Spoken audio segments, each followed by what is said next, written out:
네, 오늘 좋은 아침 3부 초대석 시간에는 리마인드 사이컬러지의 백경덕 원장과 함께하는 시간으로 꾸며보도록 하겠습니다. 이 자리에 리마인드 사이컬러지 백경덕 원장님 나와 계십니다. 안녕하세요. 안녕하세요. 반갑습니다. 반갑습니다. 네네네네. 아, 자, 이제, 처음으로 좋은 아침에 게스트로 나오셨는데, 먼저 청취자 여러분들께 본인 소개 부탁드릴게요. 네, 안녕하세요. 저는 Remind Psychology 클리닉을 운영하고 있는 백경덕 박사입니다. 저는 텍사스와 버지니아주에서 심리 서비스를 제공할 수 있는 임상심리 전문가 면허를 가지고 있고요. 네. 현재는 루이스빌에서 대면 및 비대면으로 심리 상담 그리고 심리 검사를 제공하는 클리닉을 올해 1월에 개원을 해서 운영을 하고 있습니다. 네네. 안 그래도 진짜 저희가 팬데믹을 이제 거치면서 사람들의 멘탈이 진짜 무너지는 일들이 너무너무 많았잖아요. 그런데 또 이렇게 전문 이제 사이컬러지 클리닉을 이제 오픈을 하셨어요. 그러면 사실 우리가 뭔가 상담이 필요하고 심리의 안정이 필요하고 뭐 이런 것들은 알고 있는데 도대체 사이컬러지 서비스라는 것이 어떤 건지 좀 구체적으로 알고 싶어요. 네, 많은 분들이 그 점에 대해서 질문을 주시는데요. 네. 사이컬러지 서비스는 굉장히 포괄적인 개념입니다. 네네. 그래서 심리학이라는 분야가 정말 다양하게 전문화가 되어 있고 그 활용도도 굉장히 다양하고 폭이 넓습니다. 네. 그래서 몇 가지 예를 들어서 말씀을 드리자면은 산업심리학의 경우에는 다양한 종류의 산업기관이나 조직에서 직원 및 임원들의 업무 성과나 효율 그리고 산업재해 방지를 위한 연구를 하고 있고 또 그 네. 연구 결과를 통해서 기업과 노동의 질 향상을 위해서 실제 현장에 이제 접목을 시키는 경우가 있고요. 많이 들어보셨을 겁니다. 스쿨 사이컬러지가 있는데요. 네. 스쿨 사이컬러지 같은 경우에는 학교라는 교육기관 안에서 아이들이 올바르고 효과적인 교육과 성장을 위해서 필요한 자원들, 즉 교육 관련 검사나 학교나 아이들의 부모님들께 적절한 상담 및 문제 해결 방안을 도모하는 데 전반적인 도움을 주는 그런 분야고요. 네. 저처럼 임상심리를 전문으로 하는 분야는 우리가 흔히 쉽게 이해하시는 이제 정신질환을 가지신 개인분들이나 커뮤니티가 제대로 된 올바른 치료를 통해서 더 나은 삶을 살아갈 수 있으시도록 심리치료, 네. 심리검사 및 연구를 주로 포커스를 두고 있습니다. 그렇군요. 네네. 제가 제공해드리는 서비스는 많은 분들이 이제 신체적으로 영향을 미치는 뭐 건강질환, 예를 들어서 당뇨, 뭐 고혈압, 골절 등 의사와 이제 스페셜리스트를 만나서 네네. 검사를 받고 치료를 받는 것처럼 저는 이제 정서적인 어려움, 예를 들어서 뭐 우울증, 네. 불안증, 공황장애, ADHD 같은 이런 정신 관련한 건강 분야를 제가 진단하고 치료를 제공해드립니다. 그렇군요. 아니, 이제 저희가 진짜 뭐 워낙에 미국 학교는 상담 선생님이 학교마다 이제 상주에 계시고 그래서 요런 건 알았는데 산업심리학도 있고 뭐 여러 분야에 걸쳐서 다 있다는 게 굉장히 신기한데 네. 저는 한 가지 이제 우리 박사님께 질문을 드리고 싶은 게 어떻게 해서 심리학 쪽으로 특별히 임상심리학 쪽으로 더 공부를 해보고 싶다. 어떤 계기가 좀 있었는지 궁금하네요. 저는 원래 이제 제가 성장을 하면서 심리학에 네네. 관심을 많이 가졌었거든요. 이제 심리학이라는 거는 단순히 사람의 마음을 그냥 꿰뚫어 보고 이야기를 하고 이런 게 아니라 네네. 정말 리서치 그 과학적인 연구에 바탕으로 해서 사람들의 공통적인 성향 및 또 개개인이 가지고 있는 다른 기질과 성향에 대해서 다양하게 두루 공부를 해볼 수가 있고요. 네. 그리고 한국 정서도 그렇지만 뭐 다른 문화권에서도 많이 나타나는 정신질환에 대한 편견들 네네. 그리고 그런 편견들 때문에 치료를 제대로 받지 못하시는 분들 그리고 커뮤니티에 대한 제가 마음이 좀 커서 제가 이쪽으로 많이 관심을 가지게 됐습니다. 그렇군요. 사실 저는 이렇게 상담 심리 이쪽을 임상 실험 이런 쪽으로 이제 관심을 갖고 공부하시는 분들 자체도 굉장히 스트레스가 어마어마할 거라는 생각을 하는데 솔직히 지금 깜짝 놀라실 거예요. 아마 이렇게 들으시면서 아니 여기 미국에서 공부했다 그러는데 어쩜 저렇게 한국말을 잘하시지? 약간 좀 그렇게 생각하시는 분들이 계실 것 같은데 본인도 그러면은 어떻게 우리 박사님은 뭐 이렇게 이민자이신 건지 그렇다면 좀 여러 이민자로서의 삶의 어떤 같은 애환을 좀 많이 느끼셔서 네. 또 이렇게 공헌하게 되신 부분도 없지 않아 있는 네, 건가요? 그렇습니다. 저도 유학생 생활을 굉장히 오랫동안 해왔고, 네, 네. 이제는 미국에서 가정을 꾸리고 이제 어, 살기 때문에 네. 예, 이제 이 문화권에 저도 적응을 많이 해져 있는 상태고요. 네, 제가 네. 가끔씩 이제 소통하는 다른 한인 교문분이라든지 유학생분들이라든지 이제 얘기를 하면은 너무너무나 고통스러워하는 부분이 많이 이제 들려와요. 특히 맞아요. 이제 자신의 정체성 그리고 제네레이션 갭이 있잖아요. 맞아요. 부모와 이제 이민 1세대와 2세대 간의 그런 느끼는 갈등 네, 이런 네. 부분에 대해서 제가 가진 백그라운드를 이용해서 좀 효과적으로 도움을 드리고 싶은 마음입니다. 그렇군요. 참 멋지신 것 같고요. 그러면은 진짜 이렇게 개인적인 상담뿐만이 아니라 아까 뭐 공기업도 그렇고 여러 단체들을 상대로도 또 이렇게 심리 치료가 또 들어갈 수 있는 거군요. 그러면 사실 이제 제가 오프닝에 오늘 좋은 아침에 처음에 이제 우리 박사님에 대해서 소개를 하면서 요즘 이제 뭐 팬데믹이 끝나고 이제 모든 것들이 좀 일상으로 돌아가나 싶었는데 그 이후에 총기 참사가 너무 많이 곳곳에서 일어나다 보니까 네. 이 부분에 대해서 이제 저희도 실생활에 굉장히 깊숙이 들어와 있고 언제든지 그 참사에 내가 희생이 될 수도 있겠구나 그런 두려움 가운데 좀 살고 있거든요. 네. 특별히 알렌몰 참사가 지지난주 토요일에 있었습니다. 네. 그 사고와 더불어서 이제 이때에 정신적으로 심리적으로 이제 많은 분들이 어려움을 겪고 계신데 어떤 증상들이 좀 나오는지 네, 저희가 네. 아닌 것 같지만 좀 개개인을 좀 살펴볼 수 있는 시간을 좀 가졌으면 좋겠어요, 박사님. 네. 좀 알려주시죠. 예. 일단은 이번에 알렌몰 참사가 일어난 데에 대해서 저는 깊은 유감을 표하고요. 네. 이번 참사 및 과거의 수많은 사건 그리고 사고들로 힘들어하시는 모든 유가족들분 그리고 지역사회 저희 지역사회에 계신 모든 주민들과 아픔을 함께 나눈다는 말씀 먼저 드리고 싶습니다. 네. 예, 그리고 일반적으로 이런 큰 사건 사고를 트라우마라는 말을 많이 들어보셨을 네, 거예요. 맞아요. 예, 이런 사건 사고를 트라우마라고 보고 있습니다. 트라우마는 사고, 자연재해, 전쟁, 학대 또는 범죄와 같은 개인의 육체적, 정신적 안전 및 생명에 직접적으로 그리고 간접적으로 큰 영향을 미치는 사건을 겪었을 때 경험하게 되는 정서적인 반응을 칭합니다. 네. 그래서 보통 사건 직후에는 많은 분들이 자연스럽게 충격, 부정, 그리고 온몸이 얼어붙는 듯한 맞아요. 이런 경험을 하시고요. 이런 경험은 끔찍한 사건, 사고를 겪으신 대다수의 분들이 겪으시는 지극히 자연스러운 현상입니다. 그렇군요. 예. 사건 직후에 이런 경험을 겪으신 후에도 수일에 걸쳐서 우울감, 불안감, 무력감, 울화, 네. 회의감 등 다양한 감정 변화를 겪으시는 일도 자연스럽게 일어나고요. 네. 사람마다 차이는 좀 있지만 간접적으로 또 트라우마를 경험하시는 경우, 즉 자신에게 직접 일어나지는 않았지만 가족 구성원이라든지 자신과 가까이 관계를 맺고 있는 주변인에게 일어난 경우에 대부분 안에는 보통은 수일 안에는 회복을 하시고 일상으로 돌아가십니다. 그렇군요. 그러니까 이런 것들이 굉장히 트라우마가 굉장히 큰 사건이나 어떤 경험들을 통해서 생기는데 대부분의 사람들은 그래도 뭐 며칠이 지나거나 뭐 얼마가 지나면 다시 정상적으로 좀 회복이 되어야 되는 게 정상이다. 그런 말씀인 거잖아요. 예, 그리고 이런 네. 간접적인 트라우마 같은 경우에는요, 자신이 할 수 있고 그리고 편안하게 느낄 수 있는 범위 내에서 네네. 다양한 극복과 대처 노력을 하시는 경우 회복이 훨씬 더 빠르는 게 당연히 보통이고요. 네네. 이런 극복이나 대처 노력은 믿을 수 있고 편한 가족들 그리고 네. 지인들과 꾸준히 대화를 하시면서 자신이 경험하는 이런 불안감 그리고 상실감에 대해서 이제 같이 표현하고 공감대를 형성하시면 서로 정신적으로 더 의지를 하고 지원을 해줄 수 있는 그런 좋은 시너지 효과를 낼 수가 있습니다. 그렇군요. 예. 만약에 뭐 이렇게 같이 얘기하거나 그럴 수 없는 분들도 있잖아요. 네. 그렇다면은 또 뭐 어떤 육체적인 어떤 일들을 통해서도 좀 이게 해소가 될까요? 네. 어느 정도 네네. 해소가 된다고 볼 수 있는데요. 꼭 트라우마뿐만 아니라 일반 다른 정신질환, 예를 들어서 우울증이라든지 네네. 불안증에 있어서도 저희가 많이 추천을 해드리는 것이 이제 운동을 많이 하신다거나 산책을 하신다거나 네네. 아니면 봉사활동 그리고 그렇군요. 뭔가 이렇게 자연과 자기가 이제 좀 교감을 할 수 있는 방 안에만 계시는 것보다는 네. 아무래도 밖에 나가시는 게 훨씬 도움이 됩니다. 그렇군요. 예.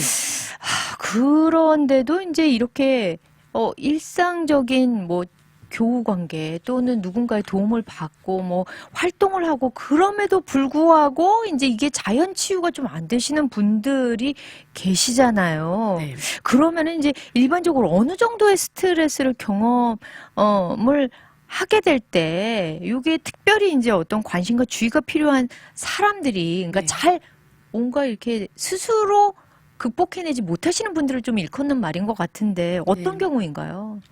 그래서 직접적으로 또는 간접적으로라도 트라우마를 경험하신 경우에는 자연적 회복의 가능성은 여러 가지 요소에 따라서 결정이 되기도 합니다. 네네. 예를 들어서 사건으로 인해 생긴 신체적 질환, 그리고 장애, 주변의 손길이 닿기 힘든 사회적 고립 말씀하신 대로, 네네. 그리고 실직이라든지 경제적인 어려움, 이런 등등의 다양한 요소들이 영향을 미치게 되어서 어떤 분들은 시간이 좀 걸리지만 좀 회복하는데 시간이 좀 많이 걸리지만 일상으로 네, 이렇게 네. 돌아가시는 분들이 계시는 반면 네. 그렇지 못하시는 분들도 계시면서 이제 이런 분들이 말씀하시기는 이제 와 나는 이런 정신적인 상처에 갇혀서 내 인생은 감옥에 사는 듯한 느낌을 이렇게 받는다라고 말씀을 하시는 경우가 있어요. 그래서 네네네. 그리고 또 기존에 간혹 가다 보면 치료되지 않았던 유사 트라우마를 이미 경험을 하셨던 분들도 과거에. 네네네. 네. 그런 상태에서 새로운 트라우마에 또 노출이 되는 경우 과거의 트라우마가 다시 재발하여서 고통을 유발하는 경우도 있습니다. 그래서 그렇군요. 이렇게 장기적으로 트라우마의 영향을 받으시면서 살아가시는 분들은 꼭 의사나 정신건강을 제공하시는 프로바이더들을 통해서 네네. PTSD라는 질환으로 이렇게 진단을 면허를 받으시고 적절한 치료를 해주시길 바랍니다. 그렇군요. 이 PSTD 요게 뭔가요? 네, PTSD는 Post Traumatic Stress Disorder라는 질환인데요. 네네. 이렇게 처음 이런 트라우마를 겪고 난 뒤에 일반적으로 느껴지는 그런 스트레스나 충격이나 이런 것들이 계속 지속이 되어서 일상생활이 거의 불가능해질 정도로 예를 들어서 매일 밤 악몽을 꾼다든지 아니면 어떤 분 같은 경우에는 나는 갇혀있는 공간에는 절대로 갈 수가 없어요. 그래서 네. 직장생활도 불가능해지고 그러니까 공황장애처럼. 네, 신앙생활도 할 수 없는 경우도 있고 그래서 네. PTSD는 그냥 단순히 뭐 악몽을 꾼다, 식은땀이 난다, 겁이 난다라는 거를 보기는 힘들고요. 그 차원을 넘어서는군요. 네, 일상생활을 영위하시는데 좀 많은 힘듦을 겪으시는 분들이 그렇군요. 경험하십니다. 이런 분들은 반드시 좀 전문가의 어떤 네. 손길이 좀 필요한 거군요. 네. 자, 그러면은 저희가 잠시 쉬어가는 시간 갖도록 하겠습니다. 노래 듣고 와서요. 계속해서 이어가도록 할게요. 비욘세가 부릅니다. Listen. 네, 오늘 좋은 아침 3부 초대석 시간에는 리마인드 사이콜로지 클리닉을 운영하시는 백경덕 원장님과 이제 여러 가지 심리 치료, 심리 상담 이런 것이 도대체 무엇인가, 또 트라우마란 무엇인가에 대해서 이야기 나눠봤습니다. 저희 청취자분께서 박사님 성함이 유명하신 서경덕 교수님 것 같아서 좋은 이름 가지신 분들, 좋은 일을 하시는구나. 귀 기울여서 듣고 감사합니다. 있습니다. 네. 그런 말씀을 해 주셨어요. 저희가 지금 이제 트라우마, 사실 스트레스와는 좀 다른, 스트레스는 그냥 일시적으로 또 이렇게 받고 뭐 이렇게 떨쳐낼 수가 있는데 트라우마는 딱 어떤 마음속에 정신적으로 각인이 돼서 잊혀지지 않고 계속해서 지속적인 좀 고통을 받는 거잖아요.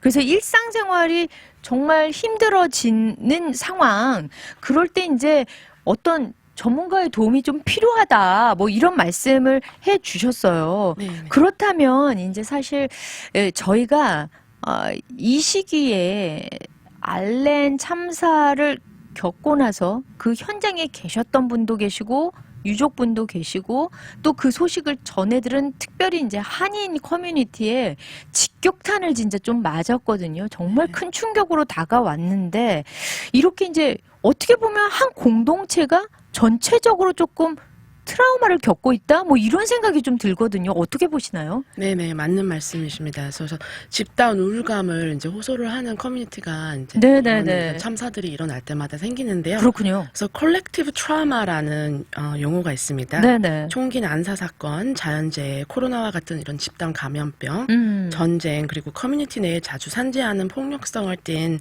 사건 사고들 같은 이런 일들로 인해서 네. 우리가 가진 안전성과 안전에 대한 확신성을 급격히 저하시키고, 그리고 심지어는 이제 거의 맞아요. 파괴를 하는 네. 상황까지 생길 수 있는데, 음. 이런 일들을 지속적으로 아니면 한 번이라도 겪으신다면은 네네. 많은 분들이 혼돈과 불확실성을 마주하게 되는데요. 네. 이렇게 자신이 속한 그룹이나 커뮤니티 내에서 일어나는 충격적인 일들로 인해서 집단적으로 경험하게 되는 스트레스 네. 반응을 집단적 트라우마라고 합니다. 아, 이런 말이 용어가 있군요. 네네네네. 이런 트라우마는, 집단적인 트라우마는 다양한 형태로 나타나는데요. 네네. 때로는 이해하기도 어려운 이 엄청난 일들이 왜 일어나고 있는지, 그리고 어떻게 나를 이런 상황이 일어났을 때 나를 보호할 수 있는지에 대한 생각, 그리고 허망감, 맞아요. 상실감, 이제 이런 경험들을 공통적으로 하시게 되고요. 네. 그리고 규모와 상관없이 많은 집단에서 직간접적으로 트라우마를 경험하게 되는데요. 네. 이런 집단적 트라우마는 갑작스럽게 나타날 수도 있고, 그리고 천천히 시간을 두고 발생되기도 합니다. 아, 그렇군요. 예, 그리고 특히 이제 타인을 돕는 업종, 우리 팬데믹을 겪으면서 많이 보셨을 거예요. 그래서 다양한 first responder들과 네. 그리고 정신건강 종사하시는 분들, 그리고 종교계 지도자분들, 의료업계 종사자, 선생님들, 이렇게 다양한 업계의 수많은 분들, 이렇게 네. 이런 다른 사람을 돕는 그런 업종에 또 종사하시는 분들은 항상 네. 이런 집단적인 트라우마의 위험에 노출이 되어 있고요. 그렇군요. 최일선에 계시다 네. 보니까. 네. 아. 왜냐하면 자신들도 필요한 상황에서 네네. 자신도 도움이 필요한데 타인을 도와주는 먼저 과정은 그게 우선이 네. 되니까. 정말 압도적일 만큼의 많은 에너지와 정신력을 필요로 하거든요. 네네. 그래서 집단 트라우마가 발생을 하면은 한 개인이 아니라 그 개인이 속한 모든 레벨의 커뮤니티들도 함께 힘들어집니다. 맞아요. 그래서 이러한 집단적 트라우마는 다음에 같은 제가 이유를 몇 가지 설명을 드릴 텐데요. 네네. 어떻게 이제 우리에게 해를 끼치냐면요. 예를 들어서 정신적인 스트레스, 즉 PTS나 공황 장애를 일으킬 수 있는 요인을 제공하고, 네. 그리고 이러한 트라우마는 한 개인을 넘어서서 세대 간에 약간 사이클을 이제 형성을 해가지고요. 아. 이게 어머니 세대, 자식들 세대, 손주들 세대까지, 이게 심지어 이렇게 세대를 여러 세대에 걸쳐서 전해질 수 있는 큰 영향을 미칩니다. 그렇군요. 예. 왜냐하면은 이제 살아남은 사람들, 특히 전쟁이라든지 이제 팬데믹이라든지 굉장히 특수한 상황에서 살아나는 생존자들이 느낀 죄책감, 네. 우울감, 높아진 맞아요. 불안감, 낮은 자존감, 이런 것들이 이제 일상생활에서 자신도 모르게 너무너무 많은 영향을 미치고 있는 거죠. 아, 맞아요. 진짜 지난번 그 한국에서 있었던 이태원 그 압사 참사에서도 살아남은 생존자들이 굉장히 엄청난, 어려워했던 그런 거군요. 네. 아니면 이제 같이 가자고 했는데 자기는 그날 못 갔고 자기 친구 맞아요. 이제 나 때문에 갔다가 이 친구가 죽었구나라는 그런 죄책감, 간접적인 원인을 제공했다는. 네네네. 아, 이런 상황도 생길 수 있다. 네네. 집단적 트라우마라는 게 정말 여러 단계를 거쳐서 여러 종류로 뻗쳐나갈 수 있군요. 네네. 그렇다면 사실 이런 것들은 뭐 트라우마조차도 스스로 해결해내고 극복하시는 분들도 계시겠지만 그러지 못할 때 정말 전문적인 도움? 치료가 필요하다. 어떻게 해야 될까요? 그래서 자기 일단은 내가 전문적인 치료가 필요한 단계인가라는 인식이 네네. 좀 필요할 것 같습니다. 요거를 어떻게 알 수 있는 방법이 있나요? 본인이 일단은 트라우마가 많이 진행이 된 상태면요. 본인이 인지를 할 수 있는 상황은 조금 떨어지게 돼요. 왜냐하면 그러니까요. 자기 온 포커스와 에너지는 이 트라우마를 계속 상기시켜주는 이런 유발인자들, 사람들, 장소, 네네. 뭐 소리, 냄새 이런 것들을 피하는 데 집중이 되기 때문에 네, 그런 것들을 자기의 생활이 얼마만큼 망가져 있는지에 대해서는 인지를 할 수가 없습니다. 잘. 이성적인 판단이 전혀 안 네, 될 네, 수 네. 있군요. 그리고 트라우마 같은 경우에는 네. 나이나 성별, 그리고 사회적인 뭐 경제적인 위치, 인종과 상관없이 어느 누구에게도 맞아요. 소아 정말 어린 뭐 3살짜리 아이에게도 나타날 수 있고 네네. 100세가 이제 넘으신 어르신에게도 나타날 수 있는 그렇군요. 네, 증상. 그러니까 예외는 없다. 네, 예. 누구나 트라우마가 생길 수 있고 네. 심각해질 수 있다.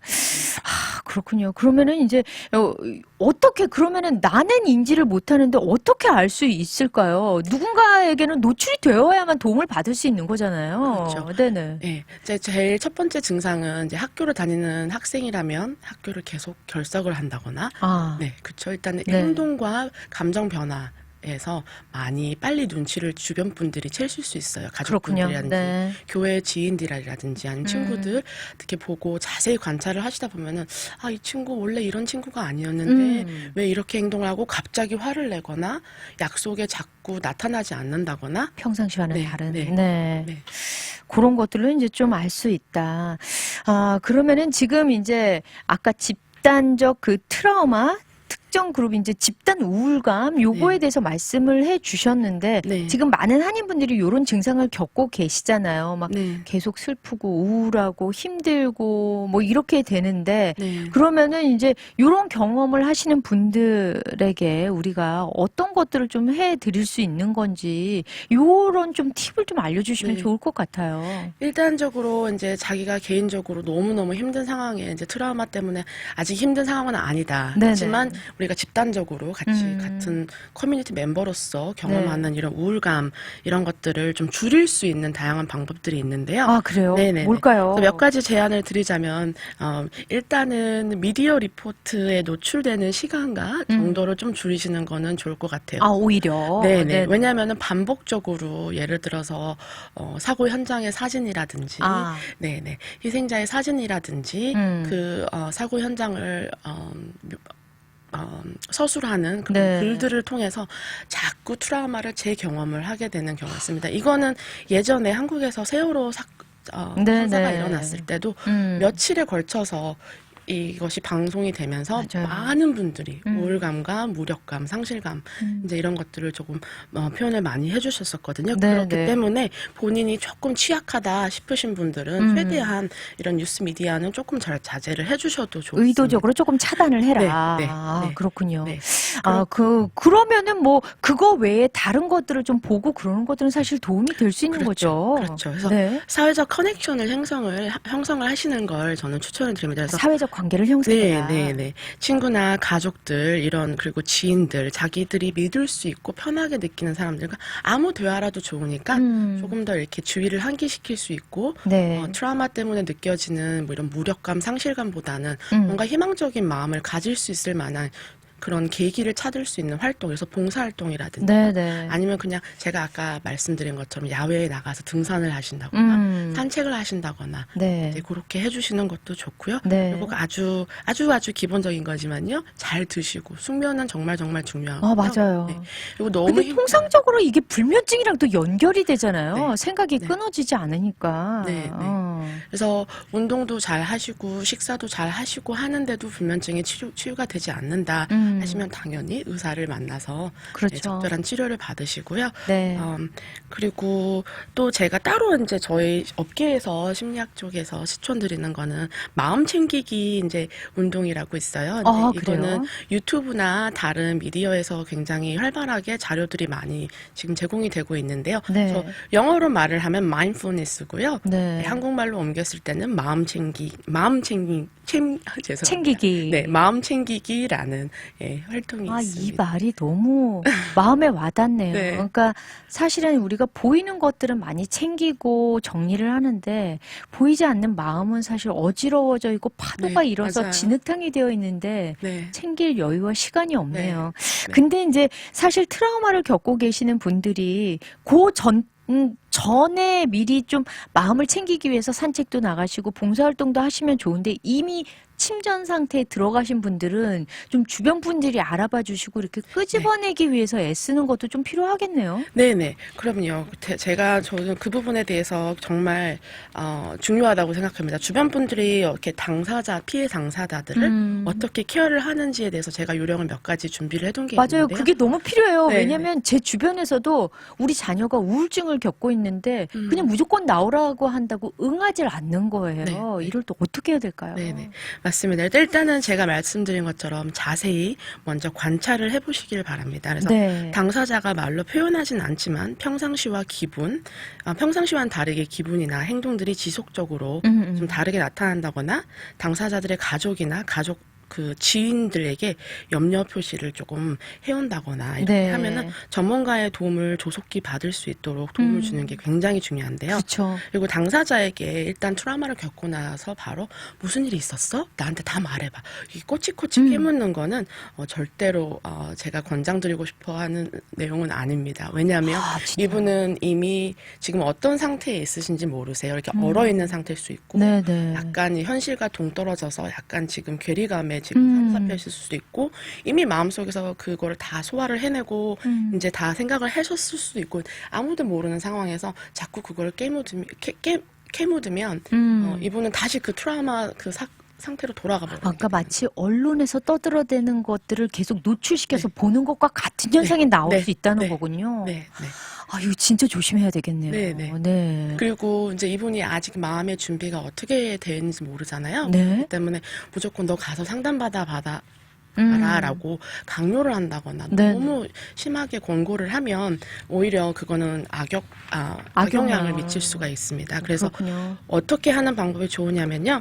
예를 들어서 어른인 경우에 가정이 이제 아이가 있는 가정에서 그런 트라우마를 겪으신 피해자 가족이 계시면 내가 아이를 잠시 몇 시간 봐줄 수 있으니 너가 필요한 게 있으면 하고 와라. 뭐 밖에 가서 산책을 하든지 누구 네네. 만나서 이야기를 하든지 이런 식으로 내가 실질적으로 도움을 줄게. 아니면 뭐 지금 차 사고 난 뒤로 너무 힘들어서 운전이 불편하면 내가 당분간 너를 운전을 해서 네가 필요한 곳에 데려다 줄게. 네네. 이제 실질적인 도움을 또 이렇게 해주면 조금씩 이분의 마음을 더 여실 수 있어요. 그러네요. 그냥 어설프게 네 마음을 털어놔봐가 아니라 실질적인 좀 직접적으로 이 사람이 지금 얼어붙어 있는 그 부분을 좀 내가 도움을 주는 게 네. 오히려 더 낫다. 네, 네. 아, 이건 진짜 꿀팁이네요. 네.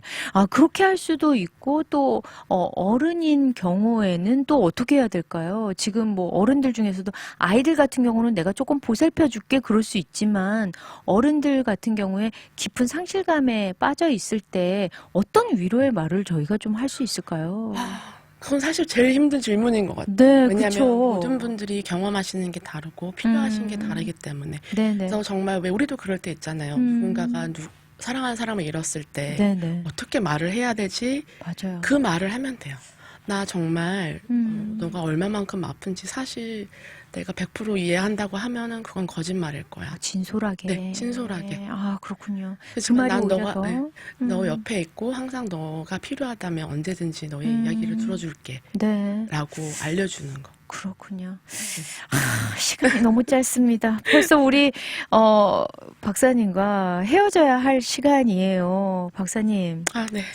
참 저희가 지금 어려운 시기를 지나고 있습니다. 네. 어려운 시기를 지나는 만큼 우리가 무력하게 있는 것이 아니라 무언가는 해야 하는 또 시기임에도 분명한 것 같아요. 네. 그 적절한 타이밍에 또 저희 박사님 모셔서 이런저런 좀 이야기를 나눠볼 수 있어서 너무 좋은 시간이었던 것 같은데 마지막으로 우리 청취자분들께 이거 한 가지만은 당부를 드리고 싶다라는 말씀이 있으시면 해주시죠. 네. 저도 오늘 이 자리에서 이렇게 청취자분들과 함께 대화를 할 수 있어서 너무 감사드리고요. 네.